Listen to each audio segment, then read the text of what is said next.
दोस्तों, यह 8 जनवरी की सर्द सुबह है। जैसे कि बोर्ड परीक्षाओं की तिथियों की घोषणा होने वाली है। प्री बोर्ड परीक्षाओं की तिथियां घोषित हो चुकी हैं और अगले मास से बोर्ड की परीक्षाएं प्रारंभ हो रही हैं। तो हमें अपनी तैयारी में पूरी तौर पर जुट जाना चाहिए।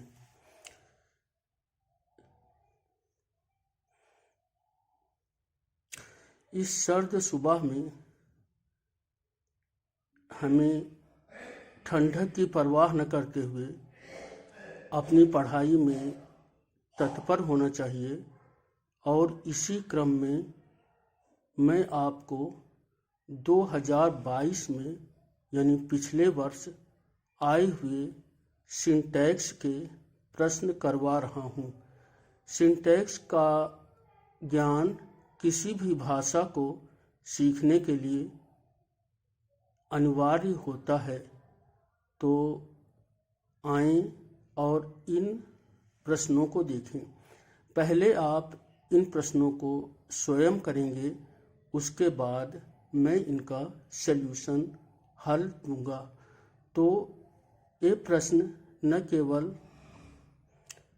बोर्ड परीक्षाओं के लिए महत्वपूर्ण हैं, वरन जो लोग टीजीटी, पीजीटी, एलटी आदि की तैयारी करते हैं या टीईटी, सीटीईटी आदि की तैयारी करते हैं या पुलिस की भर्ती में, लेखपाल की भर्ती में पीईटी आदि की तैयारी करते हैं, उनके लिए भी ये प्रश्न महत्वपूर्ण है।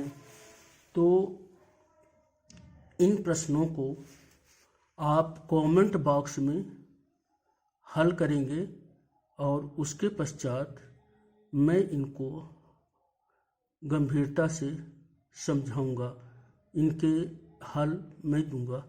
तो देखते हैं।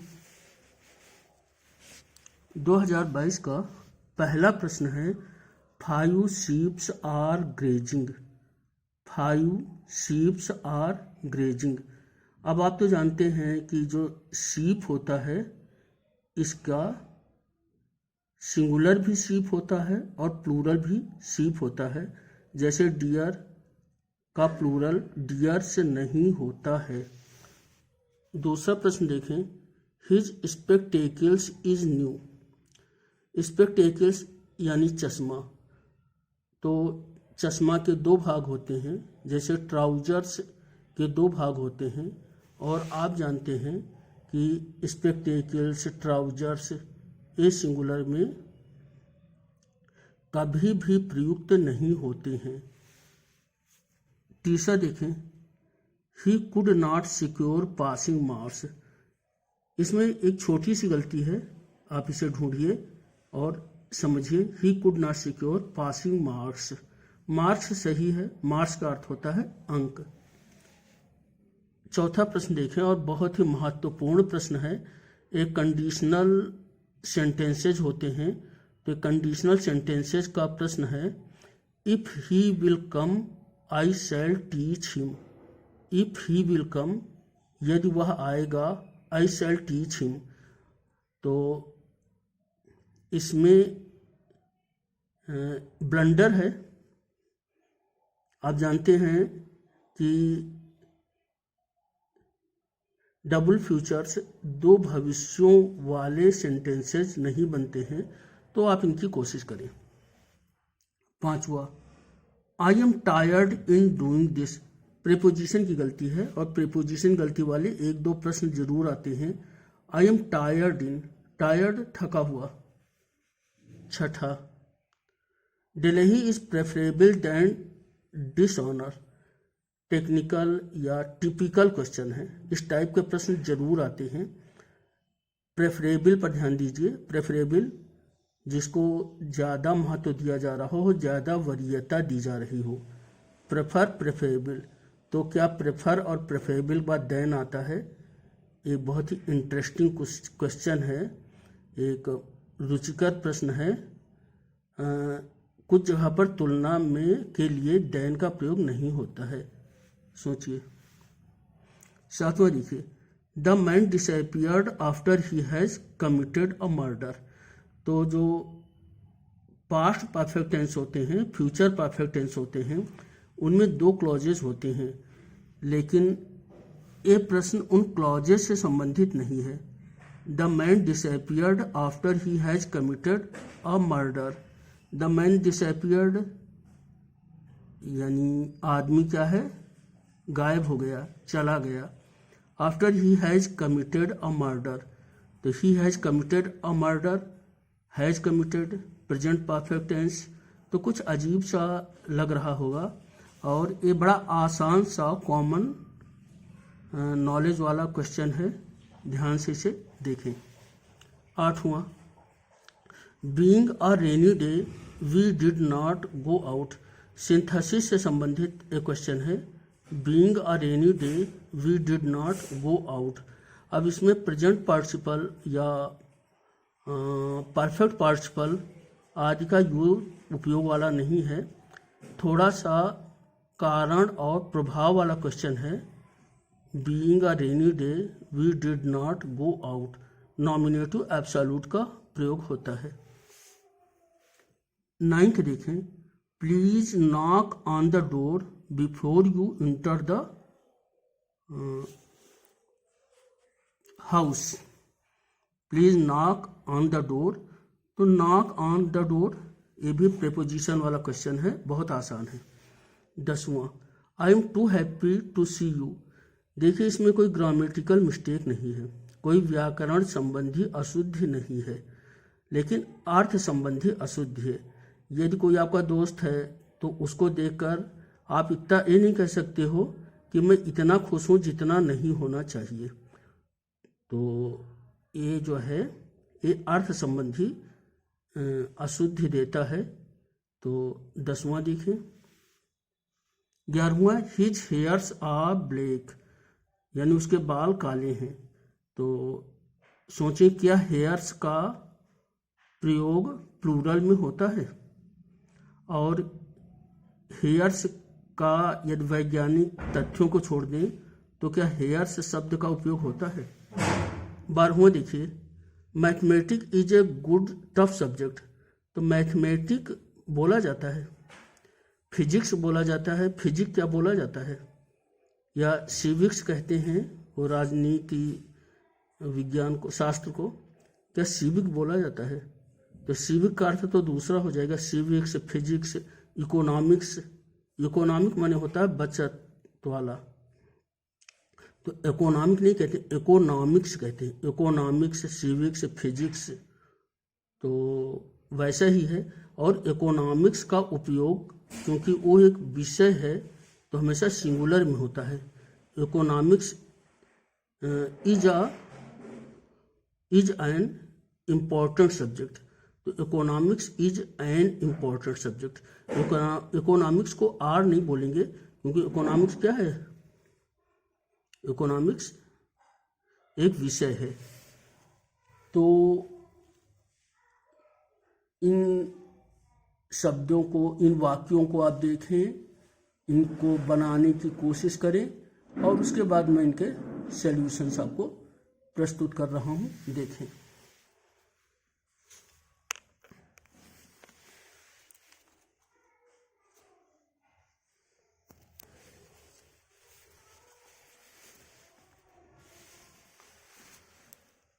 मैं उम्मीद करता हूँ कि आपने इनका सही बना लिया होगा, इनका करेक्शन कर लिया होगा, इनमें आपने सुधार कर लिया होगा।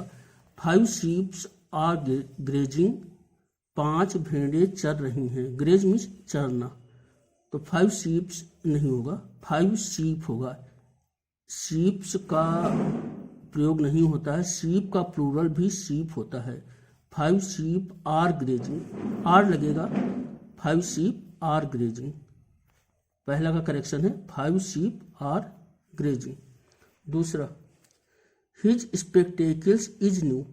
स्पेक्टेकल्स सही है, स्पेक्टेकल्स होता है, बट स्पेक्टेकल्स का प्रयोग हमेशा प्लूरल में होता है, हमेशा बहुवचन में होता है। His spectacles are new, his spectacles are new. तीसरा देखें, he could not secure passing marks, passing marks गलत इंग्लिश है, पास मार्क्स होता है। He could not secure pass marks, pass marks. चौथा देखें, if he will come I shall teach him. तो इसमें जो पहला वाला होता है इफ के साथ जुड़ा जो क्लॉज होता है वो होगा इफ ही कम्स, चूंकि ही है सिंगुलर है तो कम का कम्स हो जाएगा। If he comes I shall teach him, if he comes I shall teach him. सातवां देखें, the man disappeared after he has committed a murder. तो देखिए ये प्रिंसिपल क्लॉज पास्ट परफेक्ट में है, तो after he has committed murder a murder नहीं होगा, after he had committed a murder, यानी हैज की जगह पर हैड हो जाएगा। The man disappeared after he had committed a murder, he had committed a murder. आठवां देखें, being a rainy day we did not go out. तो ये नॉमिनेटिव एब्सोल्यूट का है, इसमें इट सब्जेक्ट आएगा, it being a rainy day we did not go out, it being a rainy day we did not go out. आठवें में होगा nominative absolute, it being a rainy day we did not go out.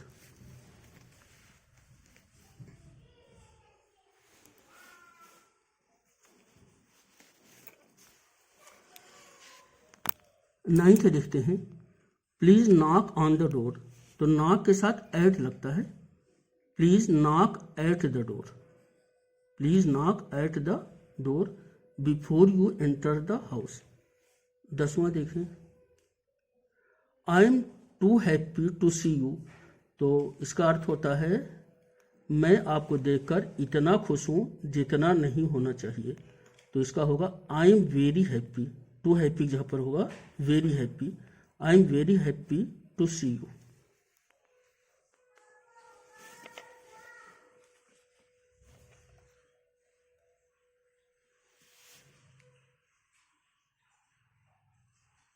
ग्यारहवां देखें, his hairs are black. तो hairs plural नहीं होता है, his here is black, और इसका प्लूरल सेंटेंस बनेगा भी नहीं, हिज हेयर इज ब्लैक। और लास्ट 12वां देखें, mathematics is a tough subject. तो इसका होगा mathematics is a tough subject, mathematics एक विषय है तो सिंगुलर होगा, mathematics is a tough subject. इसे और गहराई से पढ़ते हैं।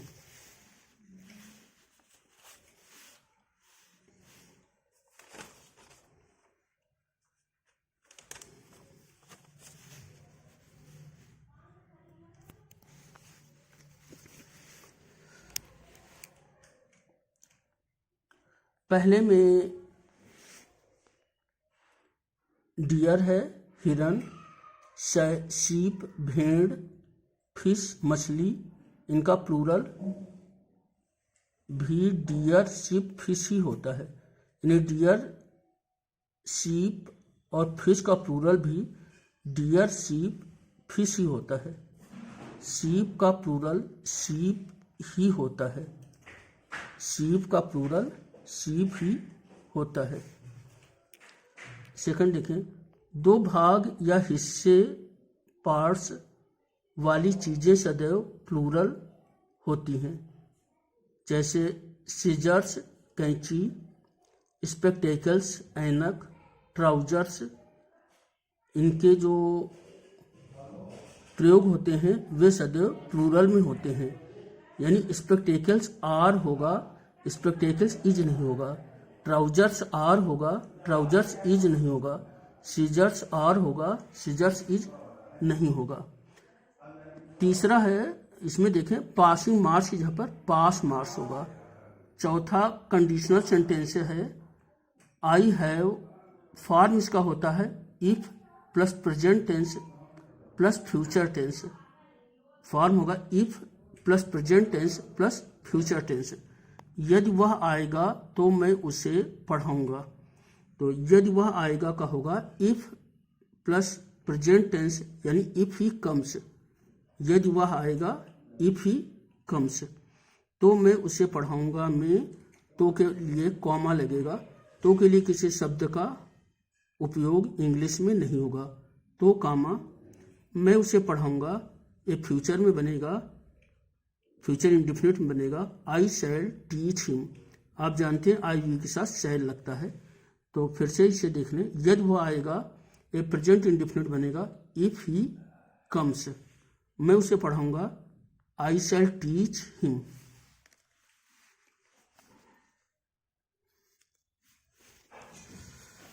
पांचवा देखें, टायर्ड ऑफ होता है। टायर्ड के साथ हमेशा प्रेपोजिशन ऑफ लगता है। टायर्ड में थका हुआ तो टायर्ड ऑफ। छठा देखें, प्रेफर वरीयता देना। प्रेफरेबल के साथ सदैव टू आता है, यानी प्रेफर और प्रेफरेबल के बाद टू आता है, देन नहीं आता है। Prefer to, preferable to, prefer to, preferable to. सातवां देखें, प्रिंसिपल क्लॉज पास्ट हो तो सबऑर्डिनेट क्लॉज सामान्यतः पास्ट ही होती है। यानी यदि प्रिंसिपल क्लॉज पास्ट है तो सबऑर्डिनेट क्लॉज यदि यूनिवर्सल ट्रुथ नहीं है, सार्वत्रिक सत्य नहीं है, तो पास्ट ही होता है।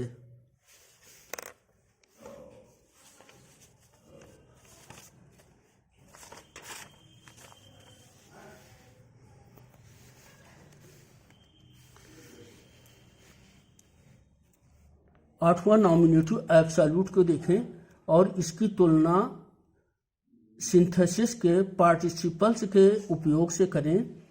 जैसे कोई वाक्य, दो वाक्य हों। पहला है it was a rainy day. अब एक कारण है, काज बनाता है कि ये बरसात का दिन था। It was a rainy day. Second वाक्य है we did not go out. ये प्रभाव बनाता है, इफेक्ट बनाता है। तो जब कारण और प्रभाव वाले वाक्य होते हैं तो वहां पर हम नॉमिनेटिव एब्सोल्यूट का प्रयोग करते हैं। इसमें वाज को बीइंग में बदल देते हैं, वाज को बीइंग में बदल देते हैं। इट को हटाते नहीं हैं और पहले वाक्य के बाद कॉमा लगा देते हैं। जैसे it was a rainy day, इसे कर देंगे it being a rainy day, और उसके बाद दूसरा वाक्य कॉमा लगाकर पूरा वैसे ही लिख देंगे। जैसे it being a rainy day we did not go out. It being a rainy day we did not go out. Ninth में नॉक एट होता है। नॉक के साथ हमेशा एट का प्रयोग होता है। नॉक मीन्स खटखटाना, तो नॉक एट।